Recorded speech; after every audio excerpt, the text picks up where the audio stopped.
Problema mo ba ang sinusitis mo? Na infeksyon ha? Kahit anong gamot ang ininom mo, wala pa ring solusyon. Wala pa ring alibyo. Kaya ito, makatulong ito sa inyo para sa mayroong problema sa sinus infection. Magkuha ka lang ng buong halaman, Acalypha indica, or sa ating pagtawag nito, moros-moros.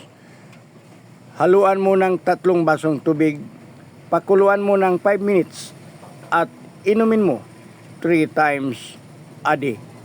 Tuloy-tuloy mo itong gawin hanggang mawala na ang problema mo. At makita mo talaga ang epekto. Hindi ka makapaniwala nito.